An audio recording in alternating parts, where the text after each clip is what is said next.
Le New Concept Sport Running Mag vous est présenté par Brooks Run Happy.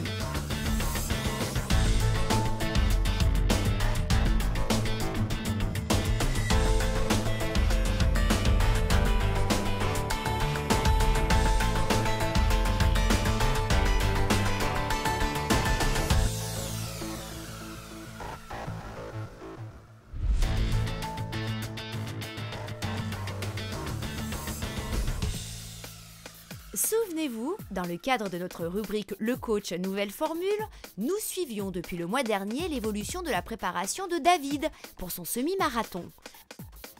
Ce mois-ci, nous le retrouvons pour de nouvelles aventures et vous allez voir qu'il a été servi. Dans le cadre de la préparation de David à son objectif du semi-marathon de Genève, nous avions prévu un programme de type renforcement, mais malheureusement, il y a eu un petit accroc à ce programme, mais David va vous expliquer. Et David, qu'est-ce qui t'est arrivé? Accident de scooter, pas très grave heureusement, mais voilà, il y a plusieurs jours d'immobilisation où je ne pourrais pas m'entraîner. Bon David, tu peux pas courir, pas de panique, c'est pas la fin du monde. Tu vas voir, c'est précisément quand on est blessé qu'on va avoir enfin le temps de faire des choses que tu n'as pas le temps de faire d'habitude, parce qu'on va toujours trop à l'essentiel. Et on va commencer maintenant par ce qu'on appelle de l'électrostimulation pour maintenir ta masse musculaire.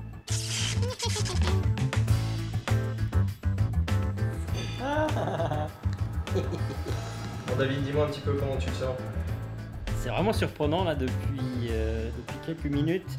J'ai l'impression qu'il y a une armée de petits nains qui courent sur mes muscles là, et c'est vraiment très drôle. Donc là David, tu vas manipuler toi-même l'appareil parce que tu vas l'emmener avec toi ce soir chez toi et tu vas faire un jour sur deux une séance d'électrostimulation jusqu'à ce que tu puisses reprendre la course à pied.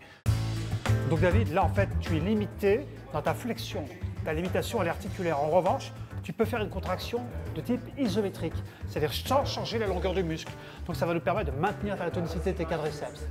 Et après ça, ça se décline dans tous les exercices, ischio-jambier, mollets, etc. Donc on va pouvoir maintenir ce travail musculaire. Alors vas-y, tu tends bien complètement et tu changes. 10 secondes. Tu changes, tu relayes, 10 secondes. Et là, tu as une bonne contraction de ton quadriceps. Et tu peux relâcher. Bon David, ok, tes jambes, pour l'instant, on s'en sert pas, tu peux pas marcher, tu peux pas courir. Mais par contre, tu as les bras. Et ces bras-là, si tu les actives, tu vas pouvoir augmenter l'activité cardio-respiratoire et au moins, tu vas maintenir cette qualité-là. Allez hop, c'est parti, tu tournes. Allez, allez, allez, tu pédales, tu pédales, tu pédales, tu pédales. Parfait. L'objectif de David, le 8 mai, c'est absolument pas certain. En revanche, ce que l'on sait, source sûre, c'est que pendant une période de blessure, on reste actif et on va éviter de tomber dans cette espèce de déprime du sportif blessé. Suite au prochain numéro.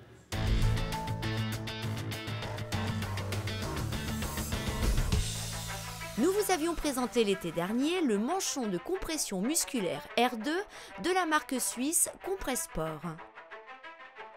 Ce produit a connu un succès international retentissant, ralliant les suffrages de nombreux coureurs, triathlètes et surtout trailers. En 2016, Compressport annonce une version encore améliorée de son fameux manchon. De quoi éveiller notre curiosité.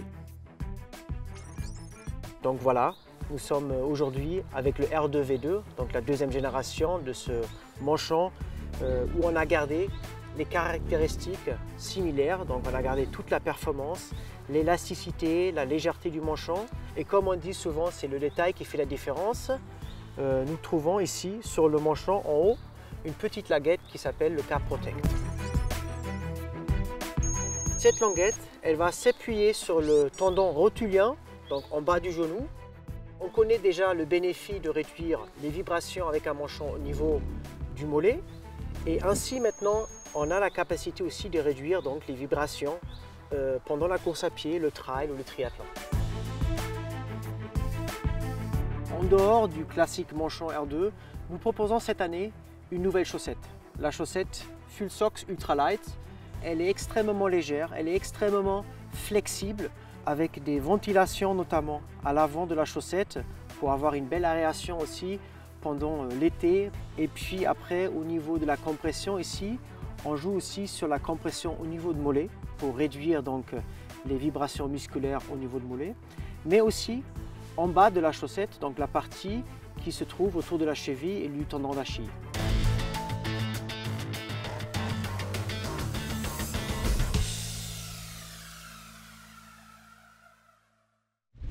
Vous vous souvenez, lors du dernier numéro, on avait vu ensemble un certain nombre de contractions musculaires. On les avait abordées d'un point de vue théorique. Lors de ce numéro, on va voir ensemble toute une série d'exercices que vous pourrez réaliser chez vous pour vous préparer à vos objectifs de course. Alors pour le renforcement excentrique de la cuisse, tu vas d'abord lâcher ta jambe gauche, mettre ta jambe gauche en avant et tu vas descendre doucement sur ta jambe droite pour venir t'asseoir sur la chaise. Voilà, maintenant tu remets ta jambe gauche au sol et tu remontes sur deux jambes.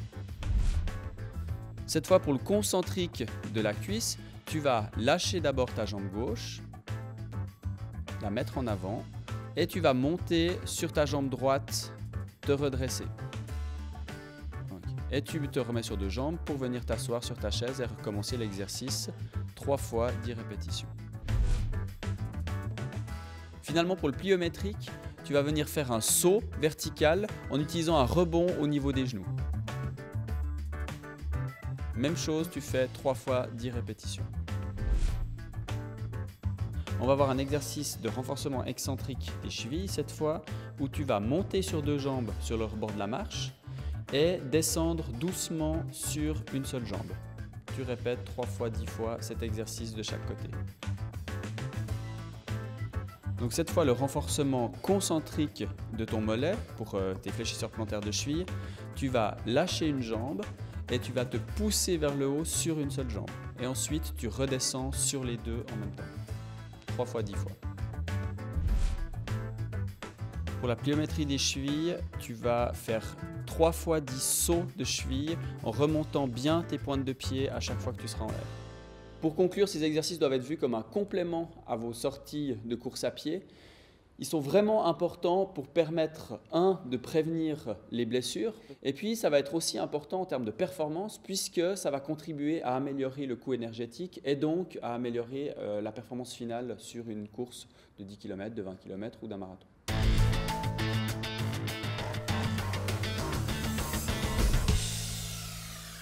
L'électrostimulation, technique qui existe depuis une trentaine d'années dans le domaine médical, n'a longtemps servi qu'à la récupération du sportif après une blessure ou un effort intensif.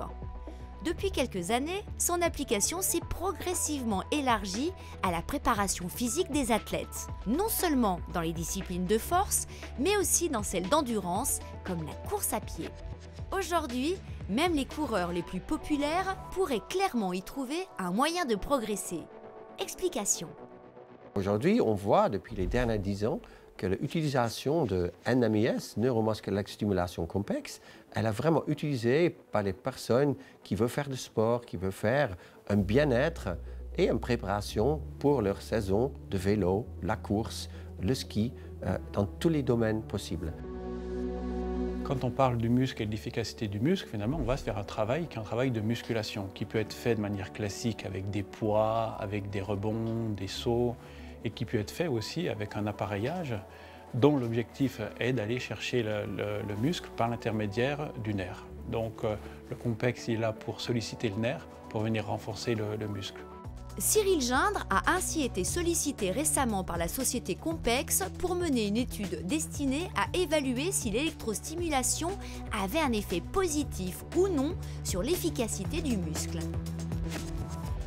On a déjà mené une étude avec des spécialistes du trail, donc de course en montagne, pour voir dans un premier temps si en utilisant le Compex, on avait un effet sur le muscle, un effet de renforcement, puis un effet sur la puissance musculaire. Donc le premier résultat de l'étude était de montrer que pour un même impact initial, si on fait une séance, à la deuxième séance, la première séance on induit des douleurs et la deuxième séance, pour le même impact, on a beaucoup moins de douleurs. Ce qui signifie tout simplement que le muscle s'est renforcé. La deuxième chose qu'on a pu montrer, c'est qu'en faisant une séance à base d'électrostimulation, on améliore la puissance musculaire et on tend à modifier la foulée qui devient plus dynamique. Et donc en utilisant l'électrostimulation sur un travail de force, on est susceptible de rendre le muscle plus puissant et de rendre surtout le corps et le geste plus économiques.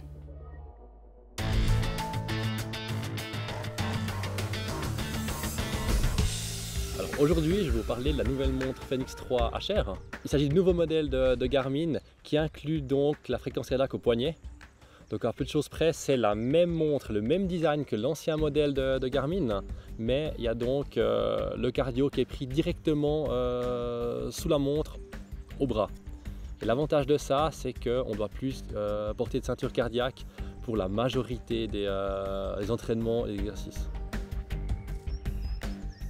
Le système de prise de cardio au poignet de Garmin est différent de ce qui se fait sur le marché par les autres marques, simplement par la technologie. On a 3 petites LED et la majorité des autres n'en ont que 2. Et ce système-là, grâce à ça, arrive à amener à un petit peu plus de précision et va se rapprocher beaucoup de ce qui se fait avec une ceinture cardiaque. Alors j'ai eu la chance de tester cette Fenix 3 HR depuis à peu près 1 mois et demi. Autant le dire tout de suite, c'est un véritable couteau suisse.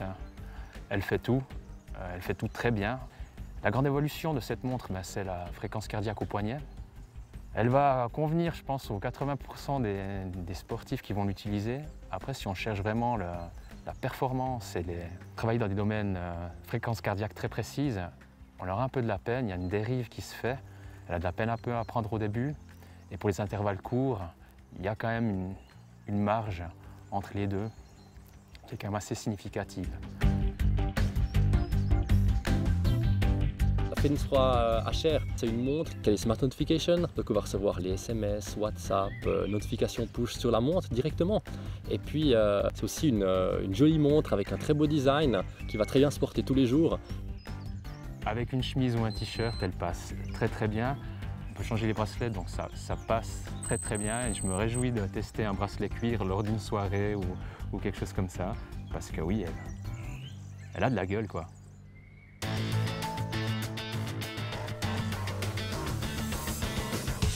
Le ST de Ultra Boost ST signifie Stability. Il fallait donc répondre C à la question du mois passé. Et les vainqueurs sont Marie-Dominique Pélissier de Bay et Fabien Tsaug de Favarny.